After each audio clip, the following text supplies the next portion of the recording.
요한 1서 2장 12절부터 17절까지 있는 말씀입니다. 요한 1서 2장 12절부터 17절까지 있는 말씀입니다. 한 절씩 교독하겠습니다. 자녀들아, 내가 너희에게 쓰는 것은 너희 죄가 그의 이름으로 말미암아 사함을 받았음이요. 아비들아, 내가 너희에게 쓰는 것은 너희가 태초부터 계신 이를 알았음이요. 청년들아, 내가 너희에게 쓰는 것은 너희가 악한 자를 이기었음이니라. 아이들아, 내가 너희에게 쓴 것은 너희가 아버지를 알았음이요. 아비들아, 내가 너희에게 쓴 것은 너희가 태초부터 계신 이를 알았음이라. 청년들아, 내가 너희에게 쓴 것은 너희가 강하고 하나님의 말씀이 너희 안에 거하시며 너희가 흉악한 자를 이기었음이라. 이 세상이나 세상에 있는 것들을 사랑하지 말라. 누구든지 세상을 사랑하면 아버지의 사랑이 그 안에 있지 아니하니, 이는 세상에 있는 모든 것이 육신의 정욕과 안목의 정욕과 이생의 자랑이니 다 아버지께로부터 온 것이 아니요 세상으로부터 온 것이라. 이 정욕도 지나가되 오직 하나님의 뜻을 행하는 자는 영원히 거하느니라. 아멘. 오늘 본문의 말씀을 통해서 이기는 힘의 권원이라는 제목으로 은혜를 나누기를 원합니다. 사도 요한은 오늘 요한 1서에서 반복적으로 말하고 있는 내용이 우리가 1장 지금 2장 이렇게 넘어오고 있는데, 계명을 잘 지키라는 말을 반복적으로 하고 있는 것을 보게 됩니다. 그래서 3절에도 보면 그의 계명을 지키면 우리가 그를 아는 줄로 알 것이고, 그를 아노라 하고 계명을 지키지 아니하는 자는 거짓말하는 자다. 하나님을 아는 자는 계명을 지키는 자다. 이렇게 말씀해 주고 있습니다. 7절에도 사랑하는 자들아, 내가 새 계명을 너희에게 쓰노니, 너희가 새 계명을 쓰는 것이 아니고 옛날에 있는 계명인데 또 새 계명과 같은 것이다 라고 하면서 계명을 지키라는 이야기를 반복적으로 하고 있죠. 우리가 또 마침 주일날마다 우리가 드리는 주일 예배의 본문이 요한복음이죠. 요한복음도 사도 요한이 적은, 같은 사람이 적은 책입니다. 그런데 내용이 보니까 비슷하죠. 요한복음 14장에도 계속해서 사도 요한이 요구하고 있는 것은 내 하나님의 예수님이 말씀하신 것 내용이 계명을 지키는 자라야 나를 사랑하는 자다는 것입니다. 14장 15절 요한복음이죠. 너희가 나를 사랑하면 내 계명을 지키리라고 말하고 있습니다. 25절에도 보면 이르시되 사람이 나를 사랑하면 내 말을 지키리니 아버지께서 그를 사랑하실 것이고 나를 사랑하지 아니하는 자는 내 말을 지키지 아니할 것이다 하면서 사도 요한은 반복적으로 예수님의 말씀하신 많은 말씀 가운데 계명을 지키는 것을 특별히 강조를 하고 있습니다. 그래서 요한 1서 서신에서는 특별히 죄를 짓지 마라. 그리고 죄를 지어도 죄가 아니라고 하는 거짓 교사들의 말을 듣지 마라. 이렇게 하면서 죄와 또 계명을 반복적으로 이야기하면서 계명을 지키라는 이야기를 계속해서 강조하고 있는 것을 보게 됩니다. 그런데 우리가 어떻게 이렇게 계명을 지킬 수가 있겠습니까? 무엇보다 계명은 예수님께서 말씀하시기를 하나님을 사랑하는 것과 내 이웃을 사랑하라는 것 안에, 이 안에 모든 율법의 그 강령이 들어가 있고 선지자의 말에 전부 다가 거의 다라고 했는데, 그것을 좀 더 구체화시켜 보면 10계명이라고도 할 수가 있겠죠. 1, 2, 3계명에 있는 하나님 외에 다른 신을 두지 말라, 이 계명을 지켜야 되는데 사실은 이 계명을 우리가 참 지키기가 쉽지 않죠. 우리가 정말 하나님을 제1순위로 둔다고 한다면 물질이 있어도 우리는 물질보다는 예수님을 쫓겠습니다 이렇게 해야 되는데, 우리가 물질이 생길 만한 일이 있으면 하나님도 우리가 지켜나가기가 힘듭니다. 다니엘은 특별히 계명을 지키죠. 하나님 위에 다른 신을 섬기지 말라고 하는 그 계명을 지키려고 할 때 목숨을 걸었습니다. 죽으면 죽고, 다니엘과 세 친구들이죠. 죽으면 죽고 아니면 풀무불에 던져져서 죽으면 죽고 혹시 우리를 살려줄 수 있다. 그렇게 하면서 생명을 걸고 하나님의 계명을 지켰던 모습을 볼 수가 있습니다. 그런데 누가 이렇게 생명을 걸면서까지 계명을 지켜나갈 힘을 가진 사람이 정말 누가 있겠습니까? 넷째 계명은 안식일을 지키라고 하는 것인데, 안식일도 우리가 참 지키기가 쉽지가 않죠. 요즘은 점점 더 느슨하게 되어져 가지고 뭐 특별한 일이 있거나 가정적인 일 또 사업적인 일이 있으면 주일날 뭐 쉬어가는 것은 자연스럽게 생각하는 그런 과정으로 지나가고 있습니다. 과거 생각해 보면 엄청나게 많이 달라진 거죠. 과거에는 저희 학교에 옛날에 그 신학교 교장이었던 분들이 해외에서 선교사님이 마침 도착을 했는데 주일날 도착을 하니까 어쩔 수 없이 택시를 타가지고 가서 그분을 모셔왔는데, 그 유명한 박윤선 목사님이 그 주일날 택시를 타고 왔다고 해가지고 그래서 7일을 받았던 적도 있죠. 그러니까 주일을 정말 그 당시에는 엄격하게 지켰는데 지금은 뭐 느슨하게 지켜가는데, 정말 바빠진다는 이런 여러 가지 이유로 우리가 안식일도 우리가 그렇게 참 지키기가 힘듭니다. 5계명은 부모를 공경하라는 것인데 부모를 우리가 늘 공경하기 힘들죠. 바쁘면 잊어버리고 살아갑니다. 또 살인하지 말라, 미워하지 말라는 말과 마찬가지죠. 우리가 어떻게 미워하지 않고 살아갈 수가 있겠습니까? 살다 보면 상처가 있고 우리도 마음에 상처를 가지고 미워하지 않는 것도 너무나 쉽지 않은 일인 것을 알 수가 있습니다. 가늠하지 말라는 것도 오늘날 너무나 모든 미디어들이 끊임없이 선정적인 것을 보여주고 있는데, 욕과 같이 내가 천재에게 눈을 두지 않겠다라고 하는 것은 정말 쉽지 않고 불가능한 일이라고 할 수가 있죠. 도둑질 하지 말라, 거짓 증거하지 마라, 탐심을 내지 말라. 우리가 물질에 탐심을 버리기가 얼마나 어렵습니까? 그런데 끊임없이 이 사도 요한은 우리가 계명을 지켜야, 그래야 너희가 정말 예수님의 자녀인 것을 알 수가 있다. 나를 사랑한다고 하고 계명을 지키지 않는 자는 거짓말하는 자라고 이야기를 했습니다. 그러니까 우리가 이 하나님을 사랑할수록 계명을 끊임없이 지켜가야 되는데 그것이 얼마나 어려운 일인지 모르는 것입니다. 제자들도 계명을 지키라고 이야기할 때 계명을 못 지키고 끊임없이 예수님의 승만찬 자리에서까지 마지막까지 투쟁하고 서로 갈등하고 이랬었죠. 그러다 나중에 성령이 역사가 임하게 될 때, 그때 그들이 완전히 변화가 일어나게 되어지고 그들이 서로 위에서 격려하고 세워가면서 자기의 있는 것들을 다 가져와 가지고 나누어져서 욕심도 없고 끊임없이 사랑하고 섬기며 살아갔던 것을 보게 되는 것입니다. 성령의 역사 없이 인간적인 힘으로 계명을 지키고 더 거룩하게 되는 것은 너무나 힘든 일입니다. 그런데 성령 없이 계명을 지켜놓으면 그게 교만함으로, 자만심으로 바뀌어질 수가 있죠. 내가 얼마나 어렵게 이 계명을 지켰는 줄 아느냐? 그런데 너희는 그것도 못 지키느냐? 이렇게 하다 보면 결국은 남을 자기가 열심히 지켜놓고 다른 사람을 정죄하는 도구로 사용되어질 때가 있습니다. 그런데 우리가 성령을 통해서 자연스럽게 계명을 지키게 되어지면 마음이 달라지죠.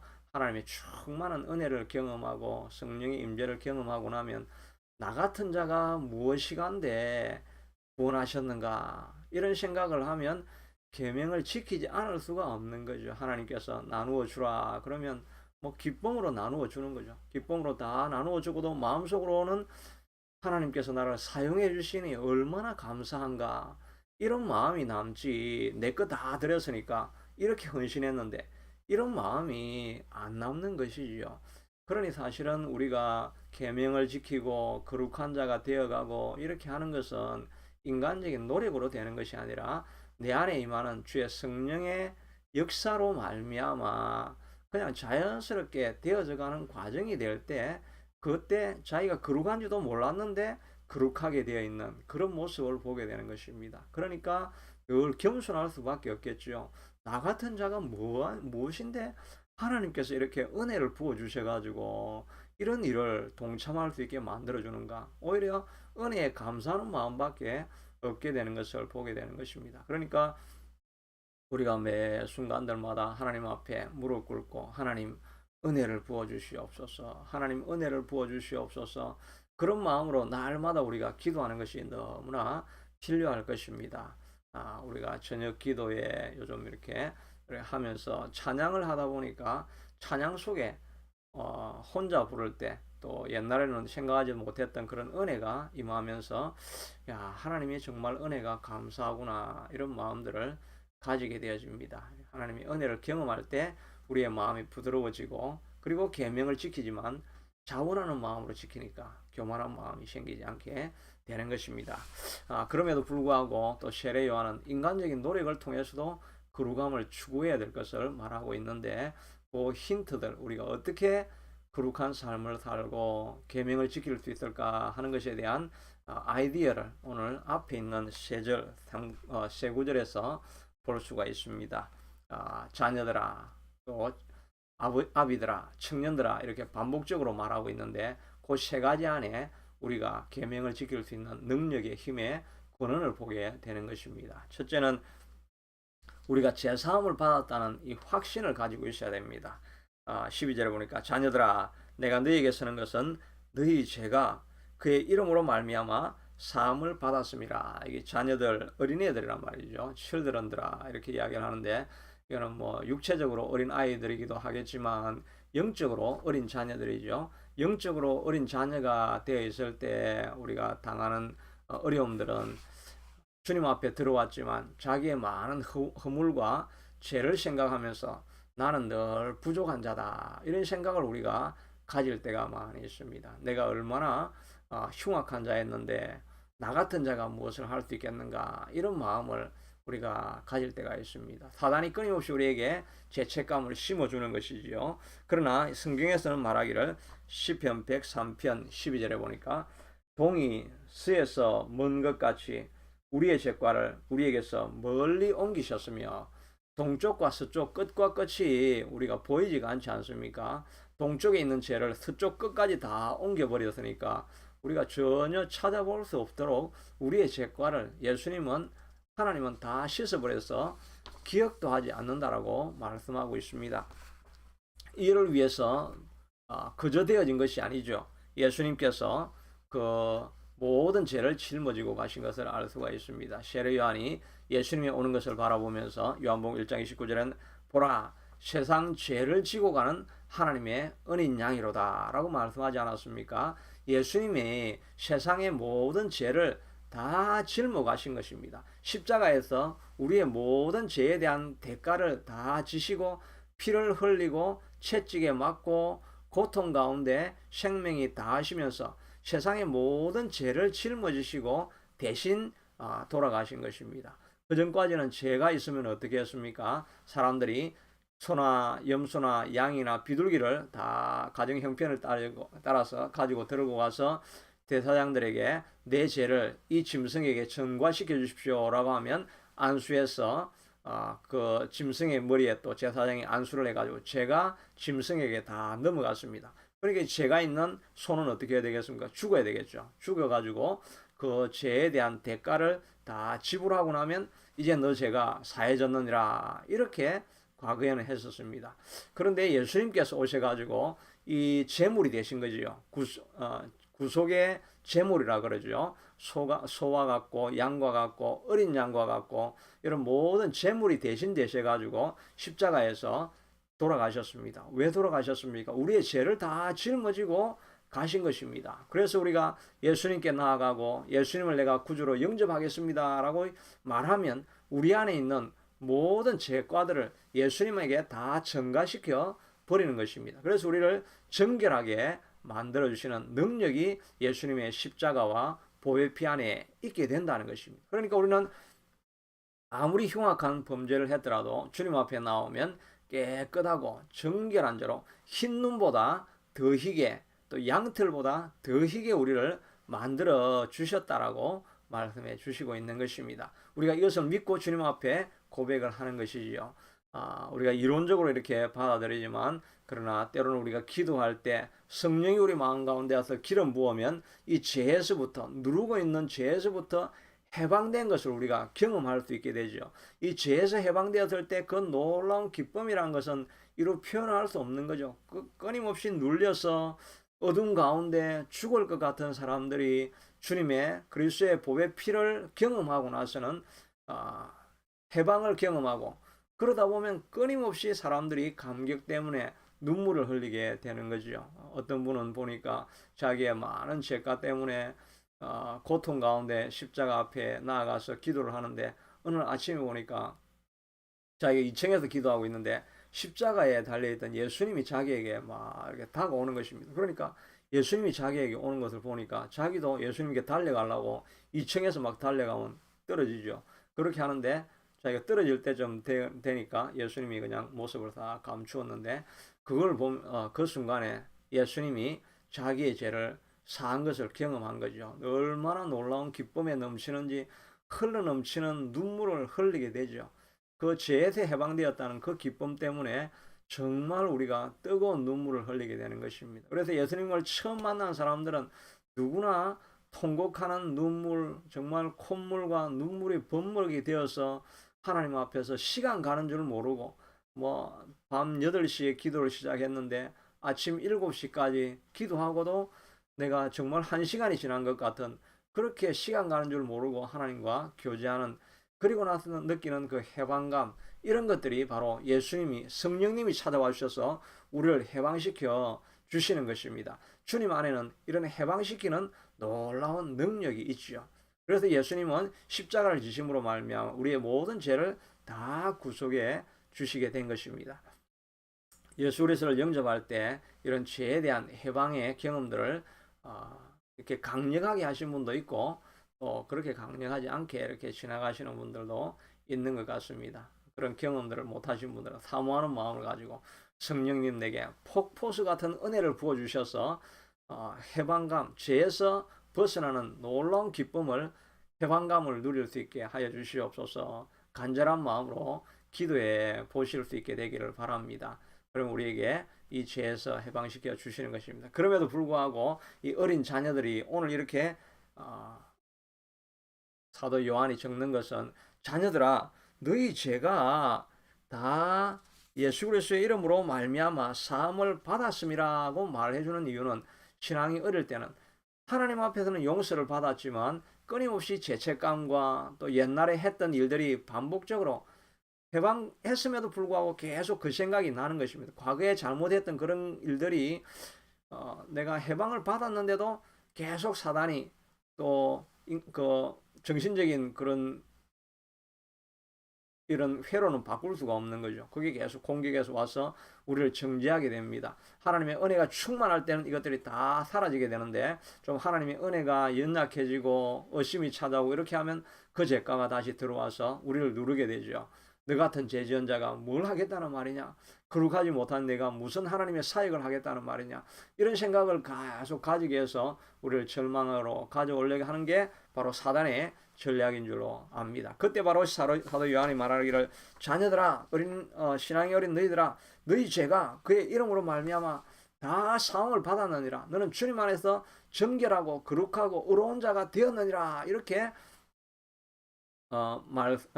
다시 우리에게 리마인드를 시켜주는 것을 보는 것입니다. 옛날에 한번 말씀드렸던 것처럼 부흥사가 그 사역을 하고 있는데 갑자기 귀신 들린 여자가 일어나가지고 너는 이런 죄를 지었고 너는 이런 죄를 지었고 이렇게 이야기를 하려고 하니까 Shut up! 입 닥쳐라! 그렇게 영어로는 한 건 아니겠죠. 조용히 해라. 예수님께서 모든 보혈 피를 대가로 말미암아 다 씻어준 죄를 왜 너가 다시 걸먹거리고 있느냐? 그 죄는 다 사라졌다. 그렇게 하니까 입을 딱 다물고 꼼짝을 못했다는 이야기가 있지요. 우리의 마음속에도 너는 옛날에 그랬지 않느냐 이렇게 정죄하고 있을 때 예수 그리스도의 보혈피가 정결하게 했는데 너가 무엇이기에 나를 정죄하느냐? 나는 주님 안에 거룩한 존재가 되었다. 의로운 존재가 되었다. 하나님의 자녀가 되었다. 이렇게 선포하며 나아가야 할 것입니다. 이렇게 정결함을 받을 때 우리가 계명을 지키는 자리까지로 나아갈 수 있게 되는 것입니다. 둘째는 하나님 아버지가 우리와 늘 함께 하고 있다는 것을 알고 있을 때 세상을 이기고 또 계명을 세상을 두려워하지 아니하면서 하나님의 계명을 우리가 지킬 수가 있는 것입니다. 14절에 보니까 아이들아 내가 너희에게 쓴 것은 너희가 아버지를 알았음이라고 말하고 있습니다. 하나님을 알았다고 이야기하지 않고 아버지를 알았다라고 이야기를 하고 있습니다. 왜 아버지입니까? 하나님 아니라 아버지라고 하는 것은 우리도 하나님을 아바 아버지라고 부르지 않습니까? 아빠 아버지라고 부르는 것입니다. 아바 아버지라고 할 때 이 아빠 이거는 우리가 여러분들도 아마 월마트나 이런 데 가다 보면 이란 계통 이 아랍 계통에서 온 사람들이 애들이 막 뛰어가면서 아빠 이렇게 불러가지고 한국 애가 부르네 이러면서 이 뒤를 돌아보면 아빠 걔들이 바로 그 아바 이걸 부르는 것입니다. 그러니까 아랍 계통에는 아바라는 아람어죠. 그런 것들이 다 남아있는 그게 아빠라는 말입니다. 우리가 하나님을 나이가 들어도 80이 되어도 하나님을 아빠 아버지라고 이렇게 부를 수 있는 그런 하나님의 자녀가 되었다는 것입니다. 그러니까 하나님과 아버지 우리와의 사이가 얼마나 친밀하다는 말입니까? 아버지가 바로 내 옆에 있다 이런 마음이 있으면 나이가 들을 때는 우리가 좀 어려워가지고 아버지가 옆에 있어도 오히려 두려운 존재가 될 수 있겠지만 어릴 때는 어떻습니까? 어릴 때는 그냥 아버지가 내 손만 잡고 간다 그러면 동네 형들 깡패가 와도 전혀 두렵지가 않습니다. 왜냐하면 아버지가 내 옆에 있다는 것을 알기 때문이지요. 요즘 아프간에 그 사태 때문에 뉴스에 끊임없이 그것을 많이 보게 되는데 너무나 참 고통스럽고 처참한 그런 광경들입니다. 어느 한순간에 거기 다 공항에 나와서 탈출하려고 하는 사람들은 다 죽을 사람들 아닙니까? 생명이 머물러 있으면 죽을 수밖에 없는 것입니다. 미군에게 협력하고 이랬던 사람들은 탈레반이 그냥 둘 수가 없는 거죠. 생사를 걸고 탈출을 하려고 하는 그런 아비규환의 자리인데 근데 제가 그런 정치적인 이슈를 떠나서 제가 보니까 그 캠프 같은 거기에 모여 있는데 이 어린애들은 거기서 장난을 치고 놀더라고요. 자기가 한 5살쯤 된 애가 2살쯤 된 동생을 얼굴을 막 비비면서 재밌게 그냥 놀고 있더라고요. 자기는 앞으로 일어날 미래는 알지 못하지만 내 아버지가 옆에 있다는 그 마음이 드니까 마음에 안정이 생기고 평안이 생기고 그냥 재미있는 구경거리로만 이렇게 자기에게는 보이는 것입니다. 우리 인생도 마찬가지가 아니겠습니까? 우리가 아버지가 바로 옆에 있다는 것만 알고 있다고 한다면 아프간 사태가 나든 당장 내일 모레 탈레반이 나를 죽이러 오려고 하든 1000만인이 내 주변에서 흩어져서 쓰러져 죽는 일이 일어나든 큰 산이 무너져 바다에 빠지고 바다에 파도가 일어서 산이 흉흉하게 되고 이런 큰 놀라운 일이 끊임없이 주변에서 일어난다 할지라도 아버지만 내 옆에 있다는 것을 내가 확신하고 알고 있다고 한다면 우리는 기쁘고 즐거운 마음으로 쉴 수가 있는 것입니다. 세상에서 가장 아름다운 평안한 그림을 그려오라고 하니까 어떤 사람은 노을을 그리고 호수를 그리고 잔잔한 바다를 그리고 다 그랬지만 그게 아니라 제일 우수상을 받았던 책은 천둥 폭풍이 일어나고 온 천지에 바람이 불고 있는데 그 나무에 고목에 그 새집 안에 들어가 있는 그 어린 애기 새들이 지지배배 그 노래하고 있는 그 장면이었죠. 가정이 있고 그 엄마 새가 있고 아빠 새가 있는 그 자리가 천지는 태풍이 불고 폭풍이 일고 일어난 자리라 할지라도 주님이 함께 하고 있다는 이 생각이 있으면 마음에 사람들이 이해할 수 없는 평강을 우리가 누릴 수 있게 되는 것입니다. 그러니 아버지가 함께하고 있다는 것이 얼마나 놀라운 일입니까? 이 아버지를 임재는 우리와 함께하고 계시는데 이 임재를 우리가 경험하지 못하는 것입니다. 주님 앞에 나아가서 무릎을 꿇고 하나님을 간절히 찾고 하나님의 얼굴을 구하고 하나님이 함께 해달라고 하는 그런 하나님 앞에 간절히 나아가서 사이에 있는 죄를 다 씻어버리고 주님 앞으로 나아가서 경험하게 되어지는 그 임재를 우리가 찾고 구해야 되는데 그걸 구하지 않으니까 하나님을 옆에 두고도 우리의 마음은 언제나 불안하고 떨리고 잠 못 이루는 밤을 살아가고 있는 우리의 모습이라고 할 수가 있는 것입니다. 그러니 우리가 하나님의 임재와 도움을 구하며 주님 앞에 나아가야 될 것입니다. 그래서 바울은 이것을 너무나 많이 경험하지 않았습니까? 돌에 맞아 죽을 뻔하고 유대인들이 끊임없이 쫓아와서 수없이 죽이려고 하고 암살단이 조직되어지고 이런 가운데 어떻게 평안할 수 있었겠습니까? 그는 많은 평안을 경험했던 경험을 담아서 빌립보서 4장 6절에 아무것도 염려하지 말고 오직 모든 일에 기도와 간구로 너희 구할 것을 감사함으로 하나님께 아뢰라. 그래야만 하나님의 지각에 뛰어나신 모든 지각에 뛰어나신 하나님의 평강이 그리스도 예수 안에서 내 마음과 생각을 지키시리라. Guard your heart and mind in Christ Jesus. 하나님의 놀라운 평강이 that transcend the peace that transcend all understanding. 모든 이해를 초월하는 도저히 이해할 수 없는 피스가 너와 함께 할 것이고 하나님이 너의 마음과 생각을 다 지켜줄 것이라고 말하고 있지 않습니까?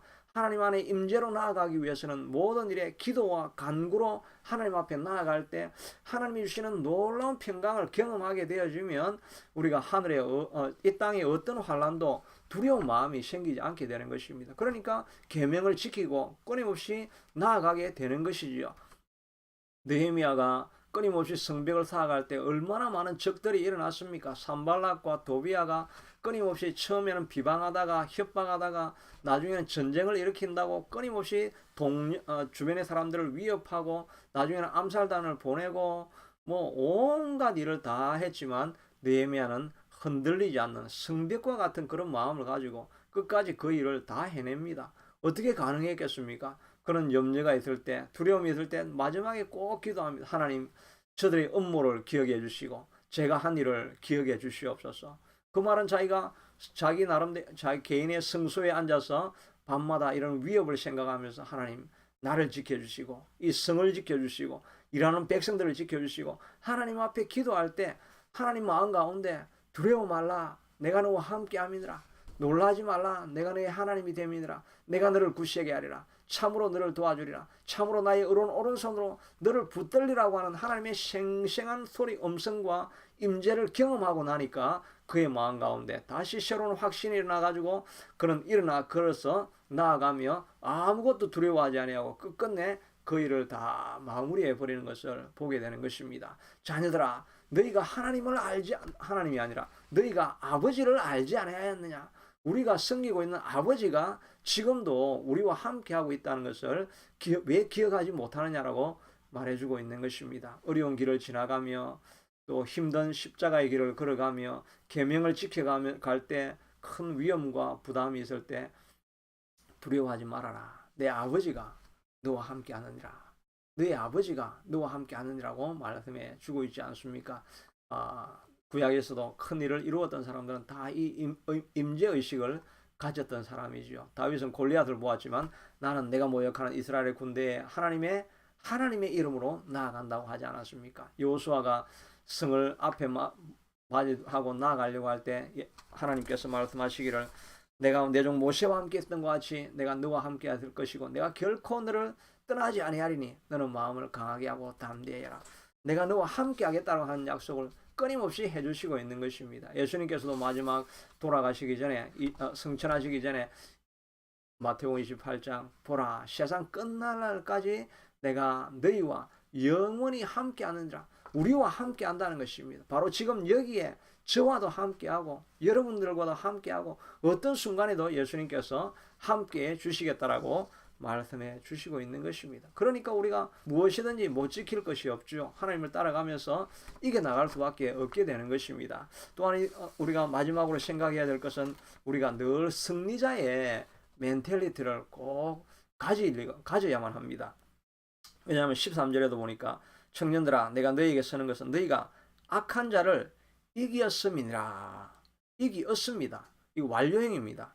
14절대로 청년들아 너희가 강하고 하나님의 말씀이 너희 안에 거하시며 너희가 흉악한 자를 이기었음이라. 이미 이겼다라고 이야기하고 있는 것입니다. 그러니까 우리가 이 땅을 살아가면서 질병의 문제가 찾아오고 건강의 문제가 찾아오고 또 가난의 문제가 찾아오고 관계가 깨어지고 위협하는 그런 상황이 찾아오고 가정이 어려움이 찾아오고 이런 어려움들이 매 단계마다 죽을 때까지 새로운 스테이지, 새로운 이슈가 생겨가지고 우리는 문제와 함께 살아갈 수밖에 없습니다.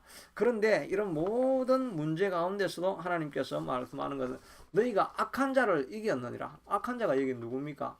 뭐 그 이단자도 되겠지만은 우리 안에서 찾아오는 끊임없는 이런 세상적인 위협, 저주 이런 것이 바로 악한 자가 아니겠습니까?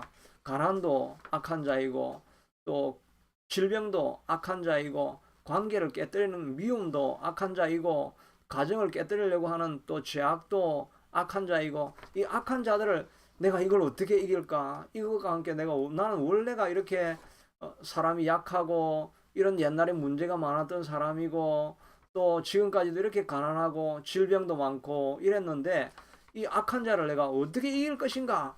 그걸 두려워하지 말라는 것입니다. 너희는 이 사도 요한이 말하는 건 너희는 청년들아 너희 악한 자를 내가 이겼느니라. 두 번이나 반복해서 흉악한 자를 내가 저주를 다 끊어버렸느니라.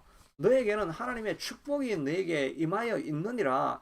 나무에 달린 자마다 저주를 받은 자였는데 예수님께서 이 나무에 달려서 저주를 받았느니라고 말씀하셔서 모든 저주는 다 가져가 버린 것입니다. 그러니 우리는 주님 안에서 우리에게 찾아올 미래의 어떤 어려움도 우리는 이미 이긴 자인 것입니다. 그러니까 우리는 어떤 상황이 찾아와도 내가 이겼다 하는 이 승리의 멘탈리티를 가지고 살아갈 수 있게 되기를 바랍니다. 어느 교회는 보니까 목사님이 라이딩 자전거를 좋아해가지고 자전거를 막 타고 가다 보니까 집사님들도 우리 한 그룹으로 만들어가지고 자전거를 탑시다 이래가지고 주일날 이렇게 예배 마치고 나서 타고 이랬는데 이제는 너무 재미가 있으니까 주중에도 해가지고 목요일 날도 우리가 갑시다 이래가지고 산에 바이크 라이딩을 이렇게 하러 갔는데 찻길로 이렇게 내려오다가 그 취한 그 음주운전자가 내려오는 사람들을 치여가지고 두 명이 그 자리에 이제 즉사를 했습니다. 교회가 완전히 그냥 쑥대밭이 되었죠. 조금 있다가는 자녀들이 또 암이 걸리고 이렇게 해가 또 이제 금방 죽어나갑니다. 뭐 한 4, 5개월 안에 뭐 이런 사람들이 죽어나가니까 교회가 쑥대밭이 돼야 되지 않겠습니까? 그럼에도 불구하고 그 가족과 부모들이 다시 그냥 그 자리에 다 일어나서 옛날의 모습으로 섬기고 이런 모습을 바라보면서 오히려 성도들이 정말 믿음으로 다시 한번 돌아설 수 있고 이런 기회가 되어가지고 오히려 그 문제들을 다 이기고 교회가 더 건강하게 되었다는 그런 이야기를 들어보게 됩니다. 하나님을 사랑하는 자, 그 뜻대로 부르심을 입은 자들에게는 모든 것이 합력하여 선을 이루는 것입니다. 아무리 악한 일이 일어나도 우리는 이긴다. 나는 이긴 자이다. 우리는 승리한 자이다. 나는 실패자가 아니다. 나는 망한 자가 아니다. 이런 낭떠러지 속에 떨어져 있지만 구덩이에 빠져 있지만 나는 승리자다. 하나님께서 나를 승리자로 만들어 주실 것이다 라고 하는 이 승리자, 나는 악한 자를 이긴 자이다. 나는 흉악한 자를 이긴 자이다 라고 하는 이런 승리의 멘탈리티를 가지고 나아갈 수 있게 되기를 바랍니다. 종국은 모든 것을 좋은 길로 만들어 주시게 될 것을 여러분도 믿고 저도 믿고 에버린 교회도 믿고 결국은 하나님께서 좋은 결과를 이루실 것을 선포하며 승리의 멘탈리티를 가지고 계속해서 찬양하며 나아가는 저와 여러분들이 되기를 축복합니다. 아버지 하나님, 이렇게 우리가 험한 세상 살아가며 계명을 어떻게 다 지키며 살아갈 수 있겠습니까? 그런 마음이 들지만 그러나 우리의 죄를 사해 주셨고 주님께서 우리가 늘 함께 하시고 성령으로 임재해 주시고 우리가 이미 악한 자를 다 이겼다고 말씀해 주셨으니 하나님 낙심하지 말고 주님 앞에 가까이 나아가며 이 약속이 이론적이 아니라 내 삶으로 들어올 수 있게 하도록 주님 앞에 기도하며 엎드려서 성령의 임재를 체험함으로 말미암아 날마다 마음 깊은 곳에서부터 승리의 함성을 외치며 승리의 기쁨을 선포하며 살아가는 제 인생이 될 수 있게 축복하여 주옵소서. 예수님 이름으로 기도드리옵나이다. 아멘.